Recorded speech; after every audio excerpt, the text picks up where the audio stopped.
This evening, President Ali announced $350 million loan from Qatar to extend Schoonord to Crane Highway. Fat Joe Remanded, nightclub owner, faces narcotics trafficking charges. Swift action by firefighters saved Dolce's bar and Bistro from devastating fire. In the region, Brazil's Lula pushes for integration at South America Summit, and internationally, Ghana. Hundreds reportedly stuck in Ashanti gold mine.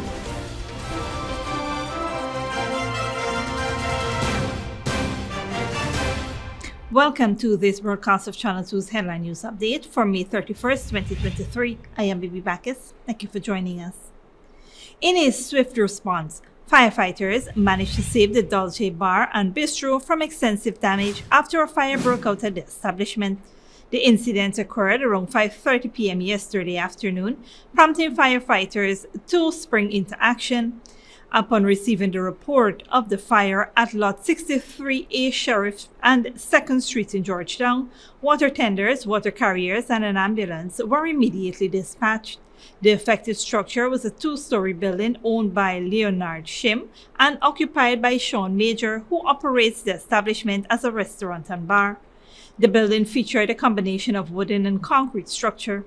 Firefighters wasted no time in tackling the blaze. Their prompt action enabled them to swiftly extinguish the fire, effectively minimizing damage to the Dolce bar and bistro. Preliminary investigations reveal that the fire originated from a deep fryer that was left plugged in and unattended for an extensive period. The appliance overheated and subsequently ignited nearby combustible materials, leading to the rapid spread of the fire. As a result of the incident, the deep fryer, an extractor fan, several electrical wires, and a section of the PVC ceiling sustained varying degrees of damage. However, thanks to the firefighters' rapid response and effective containment, the extent of the overall damage was limited and no injuries were reported. In other news, 44-year-old Royston Peniston, also called Fat Joe of Festival City, North Rhymeville, Georgetown, and the owner of Blue Iguana nightclub in Alberton, Georgetown, was remanded to jail for possession of narcotics for the purpose of trafficking when he appeared at the Georgetown Magistrates Court on Tuesday, May 30th. The court heard that on March 3, 2023, canoe officers conducted an operation at Peniston's property located at Festival City, where they intercepted him with 2 hardcover suitcases in his possession. A subsequent search of the suitcases revealed a quantity of whitish powdery substance suspected to be cocaine. The suspected narcotics tested positive for cocaine and weighed approximately 5 pounds, with a street value of approximately 2 million Ghana dollars. Peniston was charged with the offense and remanded in March, but was later placed on bail. However, he was remanded yesterday, and the case has been adjourned to June 5, 2023. The government of Guyana has secured a $350 million loan from Qatar to extend the Schoonord to Crane 4-lane highway to Parika in Region 3. President Dr. Mohamed Irfan Ali announced this during a recent engagement with Mallory Tout, Mir Zorgan area residents. Just came back from Qatar and we have secured $350 million to continue that road through to Parika and complete the new 4-lane road all the way on the west coast. Last year, contracts worth over $11.8 billion were signed to construct the Schoonord to Crane 4-lane highway. The project, which involves the construction of a dual carriageway, reinforced concrete road, and rehabilitating existing roads, is being executed by multiple contractors. President Ali expressed confidence that the project will be completed ahead of schedule, with the new bypass highway expected to open by the 3rd quarter of this year. We've already started, and hopefully by the 3rd quarter of this year, we'll be opening the new bypass highway from Schoonord to Crane. This development is part of the government's broader effort to enhance infrastructure and housing across the Essequibo Island West Demerara region, including constructing the new Demerara Harbour Bridge and the Gas-to-Energy project. Stick around when we return. Heartbreaking memorial, 5-year-old boy among 4 more fire victims laid to rest. And transforming lives, 58 inmates graduate with valuable skills for successful reintegration. When you need money and you gotta get it fast, Creative Jewelry and Pawn Shop is the place for that confidential transaction in a quiet and secure location. You'll get the highest value per pennyweight for your gold and also enjoy the lowest interest rates and longest payback period too. Yes, for that instant transaction to solve a pressing financial problem. That Creative Jewelry and Pawn Shop, 46 Boyle Place, that's between the Ministry of Housing on Brickdam and White Castle Fish Shop. Be your first and only choice. Creative Jewelry and Pawn Shop, safe and sound, solid and secure, always there for you. Telephone 231-7878 and 223-8955. Hello, my fellow TikToker followers. It's Credit, and today we will be making Chinese noodles with peppies, chow mein, chicken fritters, and spice cake. For the noodles, all of these will be using peppies, black pepper, cashew, Chinese sauce, soy sauce, garlic sauce, paprika, Chinese seasoning, chow mein seasoning, white spice, and all-purpose seasoning. Next, this chicken that we marinate, soak for all you don't know nothing with peppies, green seasoning, miracle seasoning, Pepper sauce, chicken seasoning, paprika, garlic powder, direct seasoning, black pepper, onion powder, and ginger powder, and document plantain flour, and then this butter we make with this quick piece powder, and we boil in oil. We serve with peppies, barbecue sauce. Radica went to the supermarket and she proper buy up enough things. She feels she alone can cook, but she routine even wrong. He shaped like a guy in a map. Peppies has a wide range of ingredients available at supermarkets nationwide. Peppies, we put the pep back into your kitchen.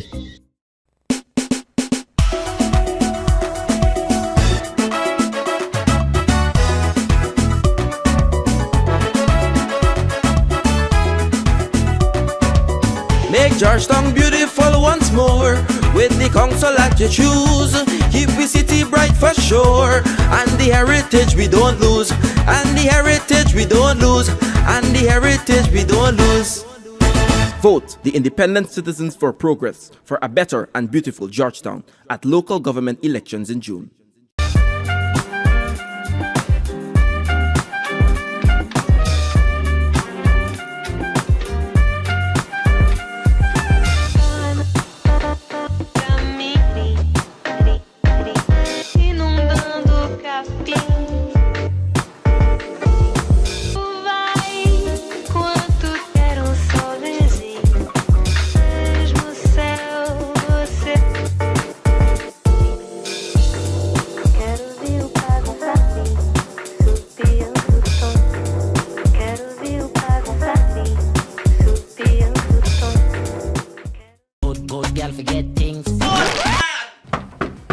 Problem, Granny? I want money for borrow for do a surgery. I was dancing and I fall and fracture my hip. If you need some quick money, you should check Lender's Jewelry and Pawn Shop. Lender's Jewelry and Pawn Shop, Lot 238 South Road Border, Georgetown. Get jewelry made to order in just 72 hours. We also accept vehicles. Lender's, best rates, longest payback period. Boys, I get through.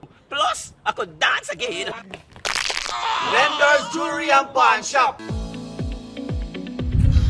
Hi, Mr. Smart. Please stop a minute and just clarify this thing for me. Oh, Sonel, don't tell me it's local government questions again. Yeah, boss. How come the local government elections different from the general elections? Okay, the local government election systems allow for half of the members of the council to be elected through the proportional representation system, just like general elections. And the other half will be elected through the first past the post system. This system allows for one candidate to be elected to represent the constituency where he or she lives. For example, if a council got 30 seats, like the Georgetown municipality, 15 will be elected through the proportional representation system, and the other 15 will be elected through the first past the post system, giving a total of 30 councillors. So that means that every constituency will have one of its citizens who live there having a seat and representing it at council. Yes, Sunil, that's correct. And if you need to know anything else about the electoral system for local government elections, just call GCOM. Take care, Sunil. All right. Monday, June 12, 2023 is Local Government Elections Day. For further information, contact GCOM or visit the GCOM website at www.gcom.org.gy.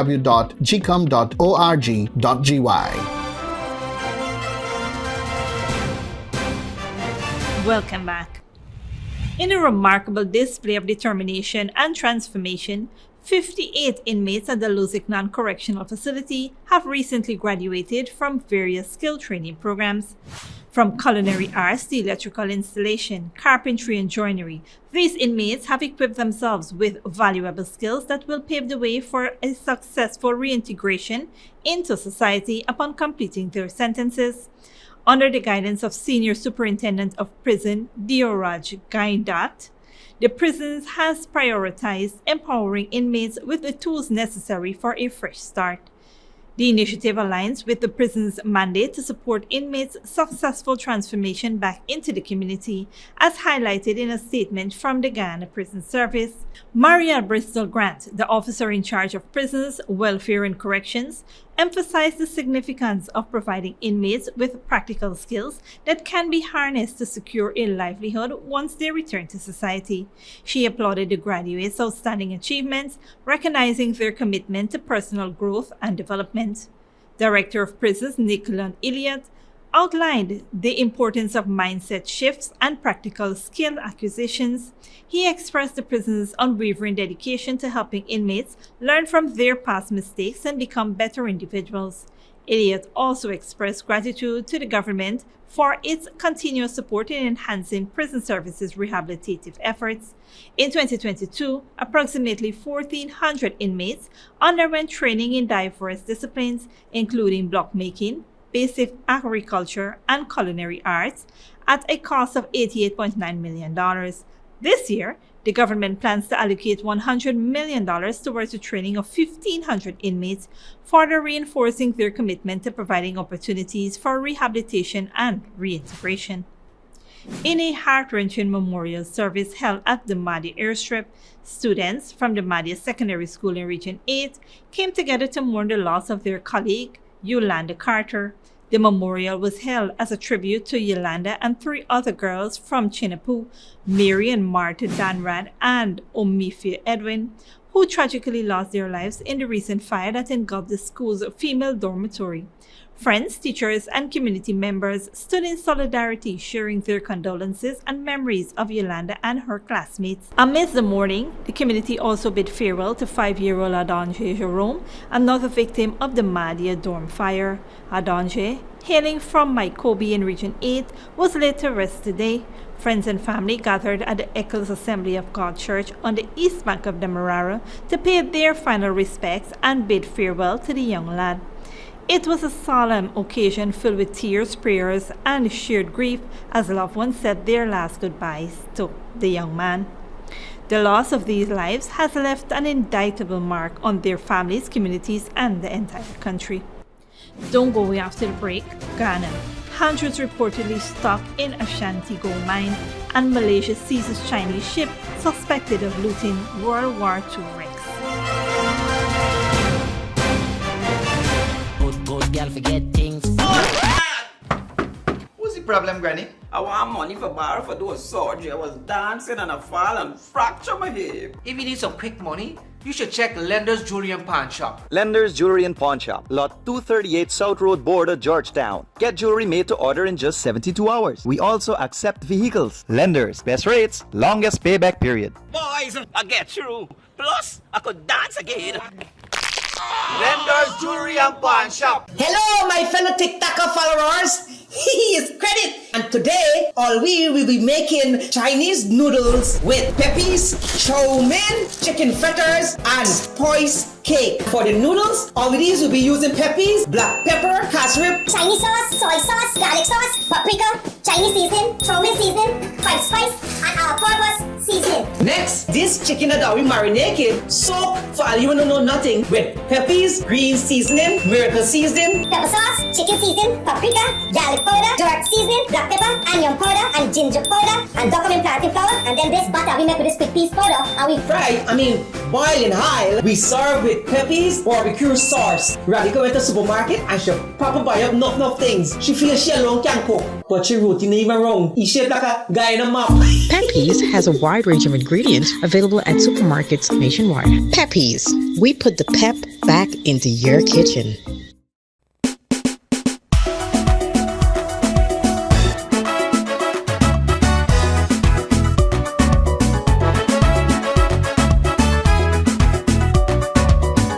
Georgetown beautiful once more. With the council that you choose, keep the city bright for sure. And the heritage we don't lose. And the heritage we don't lose. And the heritage we don't lose. Vote the Independent Citizens for Progress for a better and beautiful Georgetown at local government elections in June. When you need money and you gotta get it fast, Creative Jewelry and Pawn Shop is the place for that confidential transaction in a quiet and secure location. You'll get the highest value per pennyweight for your gold and also enjoy the lowest interest rates and longest payback period too. Yes, for that instant transaction to solve a pressing financial problem. That Creative Jewelry and Pawn Shop, 4-6 Boyle Place, that's between the Ministry of Housing on Brickdam and White Castle Fish Shop, be your first and only choice. Creative Jewelry and Pawn Shop, safe and sound, solid and secure, always there for you. Telephone 231-7878 and 223-8955. Miss Anne! Miss Anne! Oh, hi, darling. Help me out with this thing, man. You just know everything. What's all this talk about local government election? Local government refers to the mayor and councillors who manage the affairs of our towns, like Georgetown, and the chairman and councillors of the Neighborhood Democratic Council. Oh, but why is that important to me? Dolly, it is very important. Every day, local government officials make decisions that affects you, your family, and the community. They serve the people within the community in which they were elected. Oh, Miss Anne, me not understand all them big words you use there. Tell me what local government does do. All right, Dolly. Local government is responsible for maintaining and protecting public property, like our community centers and the playgrounds, for collecting the garbage, maintenance of the streets, cleaning of the drains and the carpets, and so much more. Oh, I now understand. Thanks, Miss Anne. You're welcome. I'm going to show off for me friends them why I will vote at the local government elections. That's a good thing. Let's go. Monday, June 12, 2023 is Local Government Elections Day. For further information, contact GCOM or visit the GCOM website at www.gcom.org.gy.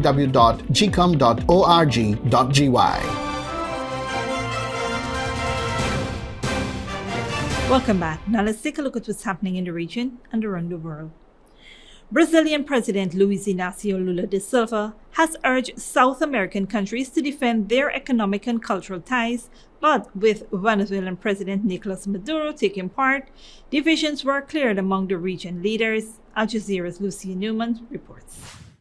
It's been a long time coming, 9 years since leaders of South America's 12 countries gathered face to face. Host President Lula da Silva described it as an overdue and urgent encounter to build a regional bloc that can demonstrate strength through unity. Together we have a $4 trillion GDP. Together we are the fifth global economy. We have 450 million consumers and the biggest and most diversified energy potential in the world.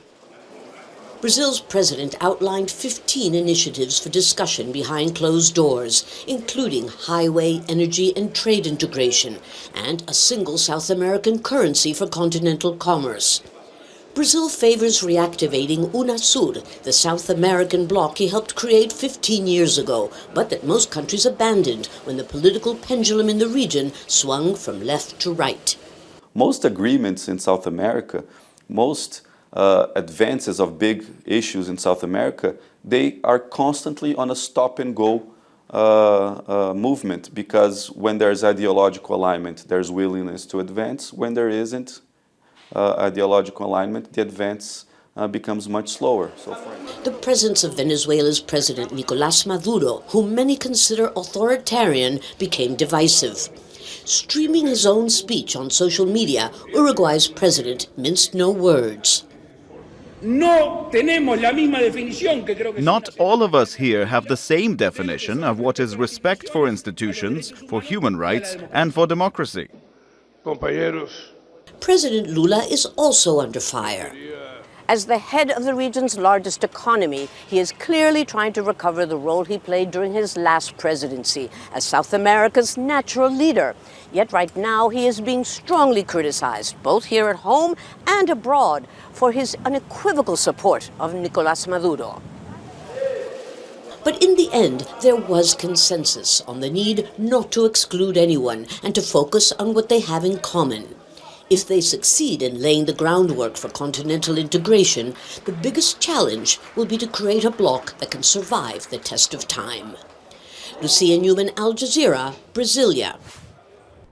Internationally, hundreds of people are reported to be trapped in a gold mine in Ghana. Many of them came out but were arrested for working underground illegally. Families of those held by the police have called their arrest cruel. Al Jazeera's Katrina Lopez Hodayan reports. Helpless and anxious. These families say their relatives have been trapped in an underground mine for days without food or water. Dozens of workers managed to get out, but were arrested. They're accused of operating illegally in Ghana's gold mining town of Obuasi. The relatives say police are asking for cash to release them. It's unclear whether those still underground are unable to get out or are reluctant to, through fear of an arrest. My husband is among the trapped. There's no other job for us here, so we depend on the mining industry to make a living. We're illiterate and can't work anywhere else. They've been underground for days and a week. They're dying. We need help. We don't have the $2,700 they're demanding for each of those arrested. Anger has now led to protests outside a local police station, and soldiers have been deployed to the area. Families want those arrested to be released, and those underground to be helped out without fear of punishment. We can hear them scream underground. They're dying. This is our land and our resources, but we don't see any of the benefits. Times are hard. What's wrong with people going to work to try and make ends meet? The owner of the mine, Anglo Gold, says it's aware of reports alleging illegal miners may have been trapped in its mine, but it says they are not confined in any way, and the main exit is open. About 1 million people are employed in Ghana's mining industry. Rising unemployment has led to an increase in people turning to mining. Many operate illegally. Ghana's president, Nana Akufo-Addo, has launched crackdowns on such activities for years. Families insist the threat of an arrest adds insult to injury. And illegal or not, they say their relatives don't deserve to die for trying to make a living. Katia Lopez-Odoyan, Al Jazeera. Malaysia's National Heritage Department and police are investigating whether a Chinese vessel detained in Malaysian waters was involved in looting the wrecks of 2 British Navy ships from World War II. Al Jazeera's Florence Loy has more. Piles of metal, including artillery shells, on board a Chinese registered vessel. These are believed to be material taken from the undersea wrecks of 2 British battleships from World War II. Malaysian Coast Guards initially detained the ship for anchoring illegally, but the police and the Heritage Department are now investigating whether it was involved in looting the warships. One of them is the HMS Repulse, built during the First World War. It was deployed to protect British colonies from the Japanese invasion during the Second World War, but just days after the bombing of the Pearl Harbor in December 1941, it was sunk, along with the battleship Prince of Wales, by the Japanese Navy. The 2 ships now lie deep in waters off the east coast of the Malaysian peninsula. The wrecks are considered war graves. Divers say the HMS Repulse is more accessible as it lies in shallower waters, but it has deteriorated in the last few years. Damage to the hull of the wreck, where it looks like somebody has started pulling away sheets of metal, and with that, what was inside the wreck has started to come outside. So the munitions cases and the 15-inch shell casing is now visible, and some of it has fallen outside. Material from old warships, produced before the atomic explosions in the Japanese cities of Hiroshima and Nagasaki in 1945, is highly prized. Pre-war steel, as it's known, is used to manufacture sensitive equipment, including radiation detectors. This is not the first time the Chinese vessel Chuanhong 68 has been in Malaysian waters. It was detained in 2017 for anchoring illegally and released after a fine was paid. But before that, the vessel was found scavenging from another shipwreck, according to the Indonesian Navy, and it moved to international waters before it could be detained. A maritime lawyer says existing laws to protect such sites are sufficient, but enforcement agencies should find better ways to deter illegal salvages. As far as surveillance is concerned, you can actually partner with diving organizations. You can also employ marine assets to be vigilant night and day to monitor the sea. And of course, you can also use drones, aerial drones, underwater drones, to also see what's going on as well. Besides the two battleships, hundreds of other wrecks also sit in Southeast Asian waters and are a prime target for illegal salvages. Florence Louis, Al Jazeera, Kuala Lumpur. This brings us to the end of the regional and global news coverage. Up next is the 3-day weather forecast.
And that's Safe TV2 headline news for this Wednesday evening. As we take our leave, we invite you to follow us on Facebook and YouTube. You can also tune in tomorrow morning at 6:30 for a rebroadcast and in the evening at 7 for more news. Until then, please take care of yourself and each other.